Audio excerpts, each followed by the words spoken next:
సంఖ్యాకాండము 7వ అధ్యాయము.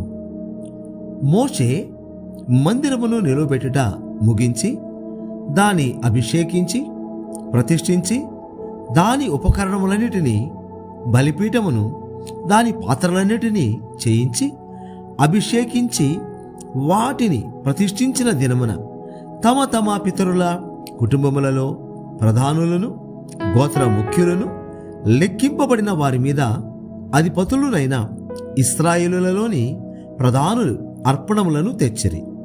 వారు ఇద్దరిద్దరికి ఒక్కొక్క బండి చొప్పునను ప్రతివానికి ఒక్కొక్క ఎద్దు చొప్పునను 6 గూడు బండ్లను 12 ఎద్దులను యెహోవా సన్నిధికి తీసుకొని వచ్చిరి. వారు మందిరము ఎదుటికి వాటిని తీసుకొని వచ్చిరి. అప్పుడు యెహోవా మోషేకు ఇలాగు సెలవిచ్చెను, నీవు వారి యొద్ద ఈ వస్తువులను తీసుకొనుము. అవి ప్రత్యక్షపు గుడారము యొక్క సేవకై ఉండును. నీవు వాటిని లేవీయులలో ప్రతి వానికిని వాని వాని సేవ చొప్పున ఇయ్యవలెను. మోషే ఆ బండ్లను ఆ ఎద్దులను తీసుకుని లేవీయులకిచ్చెను. అతడు 2 బండ్లను 4 ఎద్దులను వారి వారి సేవ చొప్పున గెర్షోనీయులకిచ్చెను. అతడు 4 బండ్లను 8 ఎద్దులను యాజకుడగు అహరోను కుమారుడైన ఈతామారు చేతి క్రింద సేవ చేయు మెరారీయులకు వారి వారి సేవ చొప్పున ఇచ్చెను. కహాతీయుల కీయలేదు. ఏలయనగా పరిశుద్ధ స్థలపు సేవ వారిది. తమ భుజముల మీద మోయుటయే వారి పని గనుక వారికి వాహనములను నియమింపలేదు. బలిపీఠము అభిషేకింపబడిన నాడు ఆ ప్రధానులు దానికి ప్రతిష్టార్పణములను తెచ్చిరి. ప్రధానులు బలిపీఠము ఎదుటికి తమ తమ అర్పణములను తెచ్చిరి. బలిపీఠమును ప్రతిష్ఠించుటకు వారిలో ఒక్కొక్క ప్రధానుడు ఒక్కొక్క దినమున తన తన అర్పణమును అర్పింపవలెనని యెహోవా మోషేకు సెలవిచ్చెను. మొదటి దినమున తన అర్పణమును తెచ్చినవాడు అమ్మినాదాబు కుమారుడును యూదా గోత్రికుడనైన నయస్సోను. అతడు పరిశుద్ధమైన తులపు పరిమాణమును బట్టి 130 తులముల ఎత్తుగల వెండి గిన్నెను 70 తులముల ఎత్తుగల వెండి ప్రోక్షణ పాత్రను నైవేద్యముగా ఆ రెంటి నిండా నూనెతో కలిసిన గోధుమ పిండిని ధూపద్రవ్యముతో నిండిన 10 తులముల బంగారు దుపార్తిని దహన బలిగా ఒక చిన్న కోడెను 1 పొట్టేలును 7 గొర్రె పిల్లను అపరాధ పరిహారార్థ బలిగా 1 మేకపిల్లను సమాధాన బలిగా 2 కోడెలను 5 పొట్టేళ్లను 5 మేకపోతులను 7 5 గొర్రె పిల్లలను తన అర్పణముగా తెచ్చెను. ఇది అమ్మినాదాబు కుమారుడైన నయస్సోను అర్పణము. 2వ దినమున అర్పణమును తెచ్చినవాడు సూయారు కుమారుడును ఇస్సాకారీయులకు ప్రధానుడునైన నెతనేలు. అతడు పరిశుద్ధమైన తులపు పరిమాణమును బట్టి 130 తులముల ఎత్తుగల వెండి గిన్నెను 70 తులముల ఎత్తుగల వెండి ప్రోక్షణ పాత్రను నైవేద్యముగా ఆ రెంటి నిండా నూనెతో కలిసిన గోధుమ పిండిని ధూపద్రవ్యముతో నిండిన 10 తులముల బంగారు దుపార్తిని దహన బలిగా 1 చిన్న కోడెను 1 పొట్టేలును 7 గొర్రె పిల్లను పాప పరిహారార్థ బలిగా 1 మేకపిల్లను సమాధాన బలిగా 2 కోడెలను 5 పొట్టేళ్లను 5 మేకపోతులను 7 5 గొర్రె పిల్లలను తన అర్పణముగా తెచ్చెను. ఇది సూయారు కుమారుడైన నెతనేలు అర్పణము. 3వ దినమున అర్పణమును తెచ్చినవాడు హేలోను కుమారుడును జెబూలూను కుమారులకు ప్రధానుడునైన ఏలియాబు. అతడు పరిశుద్ధమైన తులపు పరిమాణమును బట్టి 130 తులముల ఎత్తుగల వెండి గిన్నెను 70 తులముల ఎత్తుగల వెండి ప్రోక్షణ పాత్రను నైవేద్యముగా ఆ రెంటి నిండా నూనెతో కలిసిన గోధుమ పిండిని ధూపద్రవ్యముతో నిండియున్న 10 తులముల బంగారు దుపార్తిని దహన బలిగా 1 చిన్న కోడెను 1 పొట్టేలును 7 గొర్రె పిల్లను పాప పరిహారార్థ బలిగా 1 మేకపిల్లను సమాధాన బలిగా 2 కోడెలను 5 పొట్టేళ్లను, 5 మేకపోతులను, ఏడాదివి 5 గొర్రె పిల్లలను తన అర్పణముగా తెచ్చెను. ఇది హేలోను కుమారుడైన ఏలియాబు అర్పణము. 4వ దినమున అర్పణమును తెచ్చినవాడు షెదేయూరు కుమారుడును రుబేనీయులకు ప్రధానుడునైన ఏలీసూరు. అతడు పరిశుద్ధమైన తులపు పరిమాణమును బట్టి 130 తులముల ఎత్తుగల వెండి గిన్నెను, 70 తులముల ఎత్తుగల వెండి ప్రోక్షణ పాత్రను నైవేద్యముగా ఆ రెంటి నిండా నూనెతో కలిసిన గోధుమ పిండిని, ధూపద్రవ్యముతో నిండియున్న 10 తులముల బంగారు ధూపార్తిని, దహనబలిగా ఒక చిన్న కోడెను, ఒక పొట్టేలును, ఏడాది గొర్రె పిల్లను, పాప పరిహారార్థ బలిగా ఒక మేకపిల్లను, సమాధాన బలిగా 2 కోడెలను, 5 పొట్టేళ్లను, 5 మేకపోతులను, ఏడాదివి 5 గొర్రె పిల్లలను తన అర్పణముగా తెచ్చెను. ఇది షెదేయూరు కుమారుడైన ఏలీసూరు అర్పణము. 5వ దినమున అర్పణమును తెచ్చినవాడు సూరీషదాయి కుమారుడును షిమ్యోనీయులకు ప్రధానుడునైన షెలుమీయేలు.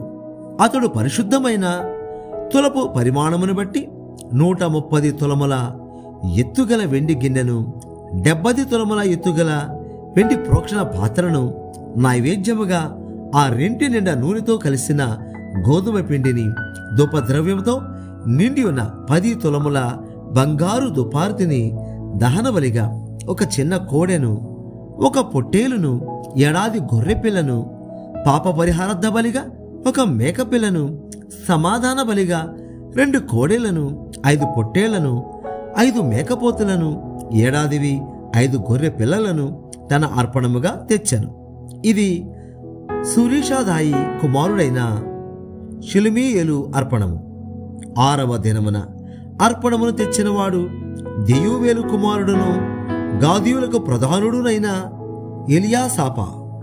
అతడు పరిశుద్ధమైన తులపు పరిమాణమును బట్టి 130 తులముల ఎత్తుగల వెండి గిన్నెను, 70 తులముల ఎత్తుగల వెండి ప్రోక్షణ పాత్రను నైవేద్యముగా ఆ రెంటి నిండా నూనెతో కలిసిన గోధుమ పిండిని, ధూపద్రవ్యముతో నిండి ఉన్న 10 తులముల బంగారు ధూపార్తిని, దహనబలిగా ఒక చిన్న కోడెను, ఒక పొట్టేలును, ఏడాది గొర్రె పిల్లను, పాప పరిహారార్థ బలిగా ఒక మేకపిల్లను, సమాధాన బలిగా 2 కోడెలను, 5 పొట్టేళ్లను, 5 మేకపోతులను, ఏడాదివి 5 గొర్రె పిల్లలను తన అర్పణముగా తెచ్చెను. ఇది దెయూవేలు కుమారుడైన ఎలియాసాపా అర్పణము. 7వ దినమున అర్పణమును తెచ్చినవాడు అమీహూదు కుమారుడును ఎఫ్రాయిమీయులకు ప్రధానుడునైన ఎలీషామా.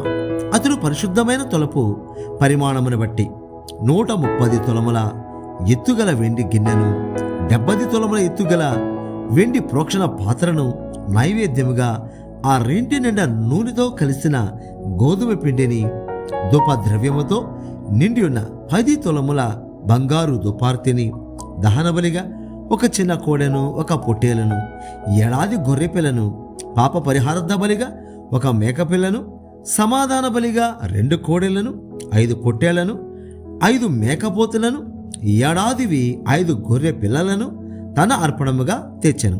ఇది అమీహూదు కుమారుడైన ఎలీషామా అర్పణము. 8వ దినమున అర్పణమును తెచ్చినవాడు పెదాసూరు కుమారుడును మనష్యులకు ప్రధానుడునైన గమలీయేలు. అతడు పరిశుద్ధమైన తులపు పరిమాణమును బట్టి 130 తులముల ఎత్తుగల వెండి గిన్నెను, 70 తులముల ఎత్తుగల వెండి ప్రోక్షణ పాత్రను నైవేద్యముగా ఆ రెంటి నిండా నూనెతో కలిసిన గోధుమ పిండిని, ధూపద్రవ్యముతో నిండిన 10 తులముల బంగారు ధూపార్తిని, దహనబలిగా ఒక చిన్న కోడెను, ఒక పొట్టేలును, ఏడాది గొర్రె పిల్లను, అపరాధ పరిహారార్థ బలిగా ఒక మేకపిల్లను, సమాధాన బలిగా 2 కోడెలను, 5 పొట్టేళ్లను, 5 మేకపోతులను, ఏడాదివి 5 గొర్రె పిల్లలను తన అర్పణముగా తెచ్చెను. ఇది పెదాసూరు కుమారుడైన గమలీయేలు అర్పణము. 9వ దినమున అర్పణమును తెచ్చినవాడు గిద్యోని కుమారుడును బెన్యామీనులకు ప్రధానుడునైన అబీదాను.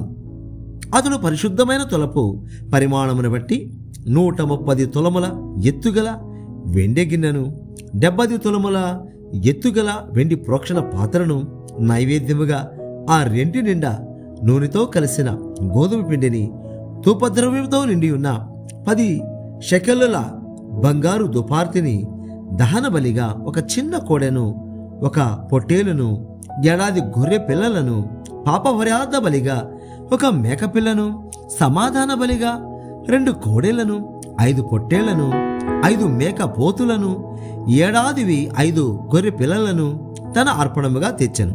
ఇది గిద్యోనీ కుమారుడైన అబీదాను అర్పణము. 10వ దినమున అర్పణమును తెచ్చినవాడు అమీషాదాయి కుమారుడును దానీయులకు ప్రధానుడునైన అహీయెజరు. అతడు పరిశుద్ధమైన తులపు పరిమాణమును బట్టి 130 తులముల ఎత్తుగల వెండి గిన్నెను, 70 తులముల ఎత్తుగల వెండి ప్రోక్షణ పాత్రను నైవేద్యంగా ఆ రెంటిలో నూనెతో కలిసి నిండిన గోధుమ పిండిని, ధూపద్రవ్యంతో నిండి ఉన్న 10 తులముల బంగారు దుపార్తిని, దహన బలిగా ఒక చిన్న కోడెను, ఒక పొట్టేలును, ఏడాది గొర్రె పిల్లను, పాపపరిహార్థ బలిగా ఒక మేకపిల్లను, సమాధాన బలిగా 2 కోడేలను, 5 పొట్టేళ్లను, 5 మేకపోతులను, ఏడాదివి 5 గొర్రె పిల్లలను తన అర్పణముగా తెచ్చెను. ఇది ఆమిషాదాయి కుమారుడైన అహీయెజరు అర్పణము. 11వ దినమున అర్పణమును తెచ్చినవాడు ఒక్రాను కుమారుడును ఆషేరీయులకు ప్రధానుడునైన పగీయేలు. అతడు పరిశుద్ధమైన తొలపు పరిమాణమును బట్టి 130 తులముల ఎత్తుగల వెండి గిన్నెను, 70 తులముల ఎత్తుగల వెండి ప్రోక్షణ పాత్రను నైవేద్యముగా ఆ రెంటి నిండా నూనెతో కలిసిన గోధుమ పిండిని, ధూపద్రవ్యముతో నిండి ఉన్న 10 తులముల బంగారు దుపార్తిని, దహన బలిగా ఒక చిన్న కోడెను, ఒక పొట్టేలను, ఈ ఏడాది గొర్రె పిల్లను, పాప పరిహారార్థ బలిగా ఒక మేకపిల్లను, సమాధాన బలిగా 2 కోడెలను, 5 పొట్టేళ్లను, 5 మేకపోతులను, ఏడాదివి 5 గొర్రె పిల్లలను తన అర్పణముగా తెచ్చెను. ఇది ఒక్రాను కుమారుడైన పగీయేలు అర్పణం. 12వ దినమున అర్పణమును తెచ్చినవాడు ఏనాను కుమారుడు నఫ్తాలీయులకు ప్రధానుడునైన అహీరా. అతడు పరిశుద్ధమైన తొలపు పరిమాణమును బట్టి 130 తులముల ఎత్తుగల వెండి గిన్నెను, 70 తులముల ఎత్తుగల వెండి ప్రోక్షణ పాత్రను నైవేద్యంగా ఆ రెంటి నిండా నూనెతో కలిసిన గోధుమ పిండిని, ధూపద్రవ్యంతో నిండి ఉన్న 10 తులముల బంగారు దుపార్తిని, దహన బలిగా ఒక చిన్న కోడెను, ఒక పొట్టేలును, ఏడాది గొర్రె పిల్లను, పాప పరిహారార్థ బలిగా ఒక మేకపిల్లను, సమాధాన బలిగా 2 కోడెలను, 5 పొట్టేళ్లను, 5 మేకపోతులను, ఏడాదివి 5 గొర్రె పిల్లలను తన అర్పణముగా తెచ్చెను.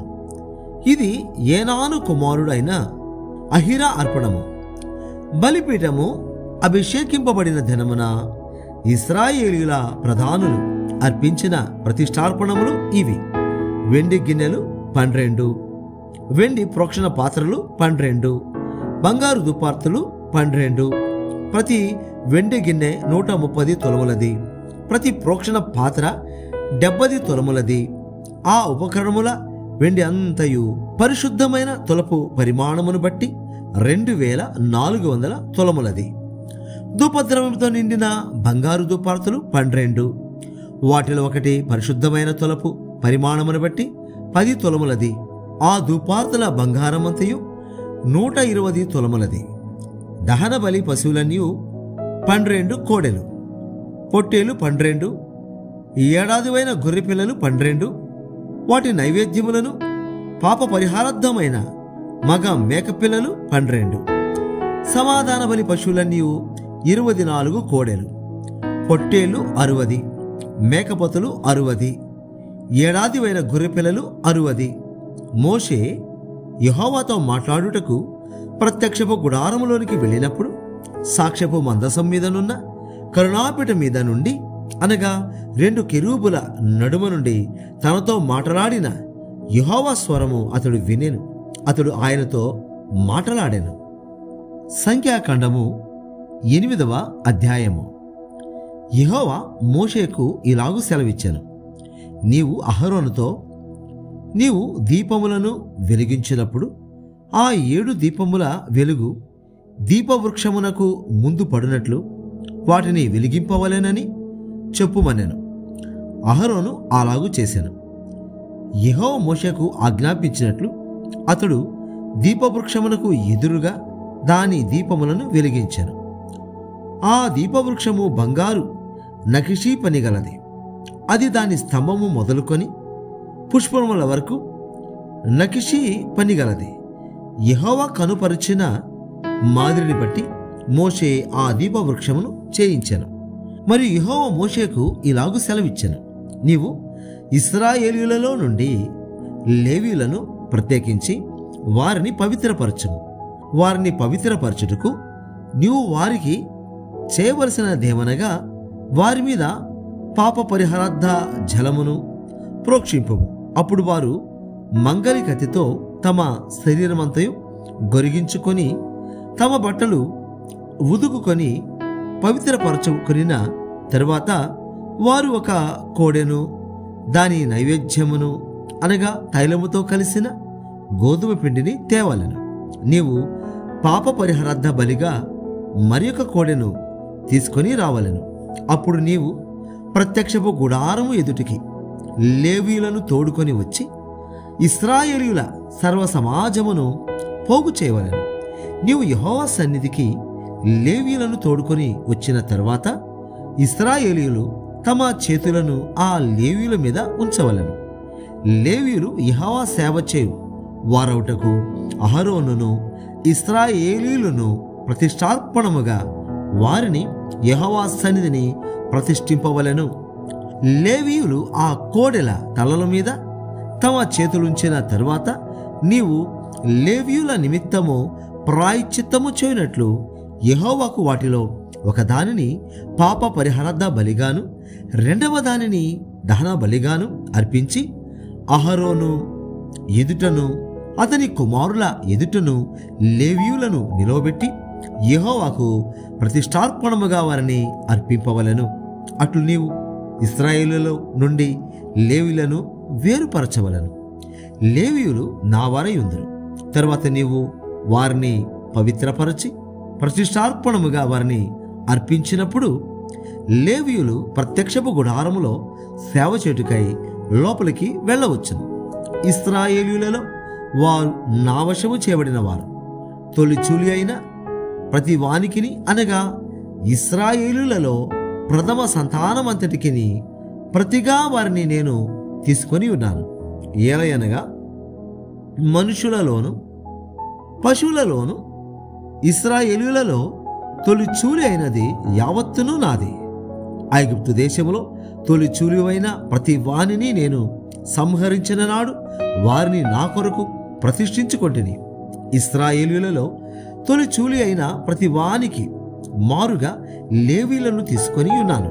మరియు ప్రత్యక్షపు గుడారములో ఇశ్రాయేలీయుల నిమిత్తము సేవ చేయుటకును ఇశ్రాయేలీయుల నిమిత్తము ప్రాయశ్చిత్తము చేయుటకును ఇశ్రాయేలీయులలో లేవీయులను అహరోనుకును అతని కుమారులకును ఇచ్చి అప్పగించి ఉన్నాను. అందువలన ఇశ్రాయేలీయులు పరిశుద్ధ మందిరమునకు సమీపించినప్పుడు ఏ తెగులైనను ఇశ్రాయేలీయులకు సంభవింపకపోవును అని చెప్పాను. అప్పుడు మోషే అహరోనులను ఇశ్రాయేలీయుల సర్వ సమాజము యెహోవా లేవీయులను గూర్చి మోషేకు ఆజ్ఞాపించిన సమస్తమును బట్టి లేవీయుల ఎడల చేసిరి. ఇశ్రాయేలీయులు వారికి అట్లే చేసిరి. లేవీయులు తమను పవిత్రపరచుకొని తమ బట్టలు ఉదుకుకొనిన తర్వాత అహరోను యెహోవా సన్నిధిని ప్రతిష్టార్పణముగా వారిని అర్పించెను. వారిని పవిత్రపరచుటకు అహరోను వారి నిమిత్తము ప్రాయశ్చిత్తము చేసెను. తరువాత లేవీయులు అహరోను ఎదుటను అతని కుమారుల ఎదుటను ప్రత్యక్షపు గుడారములో సేవ చేయుటకు లోపలికి వెళ్ళిరి.